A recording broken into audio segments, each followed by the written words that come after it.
छोटी सी कहानी बताऊंगी कि हमें अपने जीवन में क्यों उतारना चाहिए सब चीजों को, है ना। एक बार एक राजा था, ठीक है। उसके दरबार में एक स्कल्पटर आता है। स्कल्पटर समझो, जो मूर्तियां बनाता है ना। वो एक स्कल्पटर आता है और स्टैचू लेकर आता है, ठीक है।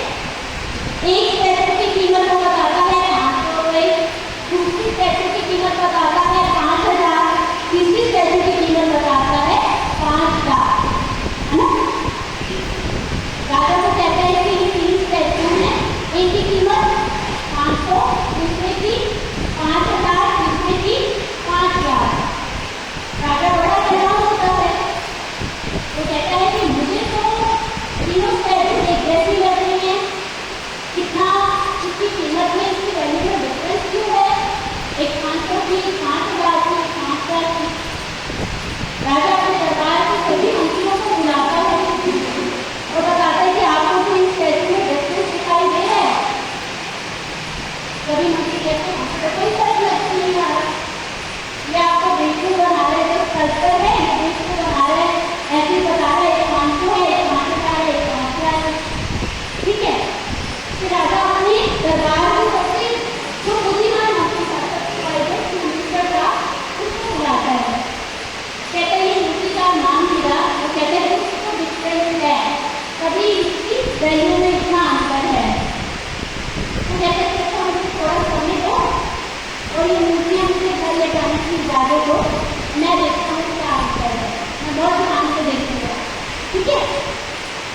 तो तीनों मूर्तियों को वो घर ले जाता है, काफी देखता है, तो उसके दिमाग में एक आइडिया आता है। वो कुछ मार्बल के टुकड़े लेता है। मार्बल समझते हैं मार्बल क्या होता है? जो छोटे छोटे बच्चे खेलते हैं, मार्बल खेलते हैं ना आप। वो मार्बल के टुकड़े लेता है। वो क्या करता है? पहली स्टैचू लेता है, पहली स्टैचू के कान में डालता है वो मार्बल, ठीक है। वो एक कान से जाके दूसरे कान से निकल जाता है। अब वो दूसरी स्टैचू में मार्बल के टुकड़े डालता है, वो एक कान से डालता है तो उसके मुंह से निकलता है ना। फिर वो क्या करता है कि तीसरी स्टैचू लेता है, उसके कान में मार्बल के टुकड़े डालता है, उसकी बॉडी में गायब हो जाती है।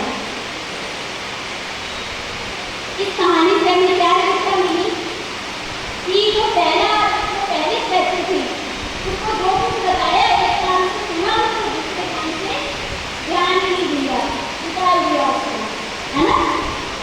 और दूसरी स्टैचू को जब वो बताता है वो बात, उसके कान में डाली तो वो दूसरे को बता दिया ऐसा हुआ था, लेकिन उसको अपने जीवन में नहीं उतारा। तो तीसरी स्टैचू क्या करती है? उसको अपने आप में उतारती है ना, अपने जीवन में उतारती है।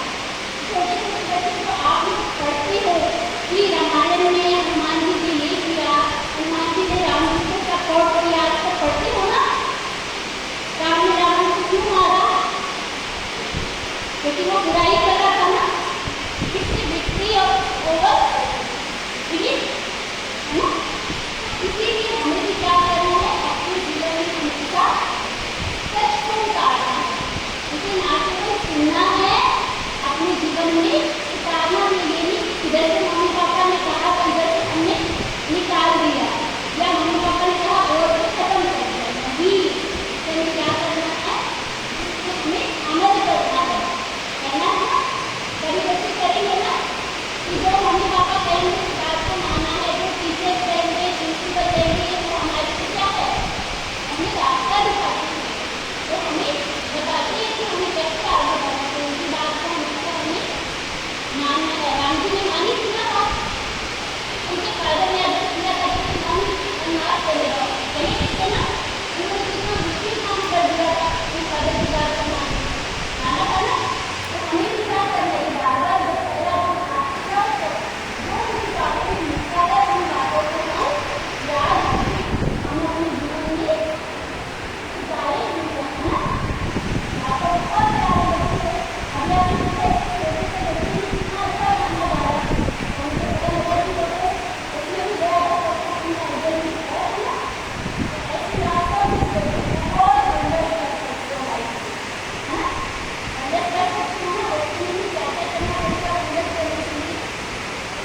पढ़ना भी है और खेलना भी है ना। तो थोड़ा सा मोबाइल में देखना है।